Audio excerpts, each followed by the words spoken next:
Two job boards, same shop, same month. One board is packed after hail, the other is steady retail replacements from older roofs and clean referrals. The storm board looks richer, the retail board looks boring, the wrong owner picks by revenue. The good owner asks one question: which board can my crew finish, collect, and protect at margin? Storm sales are event-driven. Hail, wind, and other severe storms create a local rush of inspections, estimates, and insurance conversations. Retail sales are demand-driven. The homeowner may be aging out a roof, buying before a leak gets ugly, upgrading the assembly, or comparing contractors because the timing finally makes sense. That difference changes the margin profile before a shingle hits the driveway. In storm work, the sale is not just the roof. It is coverage, scope, photos, measurements, line items, depreciation, deductible handling, and the supplement file. If your office treats that like loose admin, the margin leaks while the production calendar looks busy. Retail work has a different leak. The homeowner is not forced to buy from you today. You paid for the search click, the mailer, the referral program, or the sales rep's time. So raw cost per lead is not the number. The number is cost per closed job after close rate, no-shows, financing friction, and sales payroll.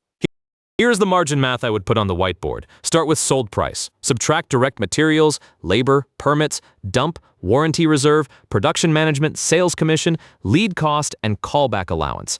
Then add one more line for cash delay. A job that books at good gross margin can still starve the owner if the final money drags.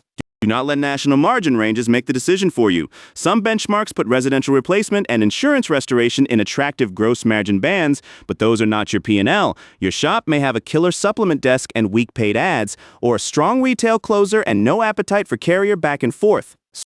Storm restoration fits a crew with flex. You need installers who can absorb a surge without sloppy safety habits. You need project managers who can document damage, protect install quality, and keep callbacks from eating the month. You need an office that knows ACV, RCV, recoverable depreciation, and when a supplement is worth chasing. Retail replacement fits a crew with rhythm. Appointments need to hold. The proposal needs to sell value before urgency does the selling for you. Production needs to hit dates, protect reviews, and avoid letting a paid lead turn into a callback. The margin is steadier, but only if the sales process is disciplined. Now the compliance part. Storm sales scripts cannot be copied from state to state. Texas has rules around public adjuster boundaries and deductible waivers. Florida has restrictions around roof claim inducements and required consumer notices. Other states have their own versions. Your margin is not real if the way you sold it creates regulatory risk. So run the crew fit test. First, can the crew add jobs this month without overtime turning into rework? Second, can the office keep claim files clean? Third, can sales keep promises production can actually meet? Fourth, can cash flow handle the delay between deposit, ACV, supplement approval, recoverable depreciation, and final payment? If the answers are yes, Storm can be a strong engine. Not because every Storm job is magic, but because your shop can convert surge demand into clean scope, clean production, and clean collections. If the answers are no, Storm volume becomes a loud way to buy stress with money you have not collected yet. If your crew needs predictability, retail may be the better margin profile. You can route neighborhoods by roof age, build follow-up before the leak emergency, sell upgrades that make sense, and smooth the board. But retail only works if you know your real cost per book job and stop buying leads that make the calendar look full but the bank account thin. The answer may be mixed. After a hail path, run storm inspections where damage probability and documentation quality justify the push. Outside that path, keep retail prospecting pointed at older roofs and owners with a replacement reason. Do not send the same sales motion everywhere. A storm block, a retail block, and a maintenance block are different businesses. That is where territory planning matters.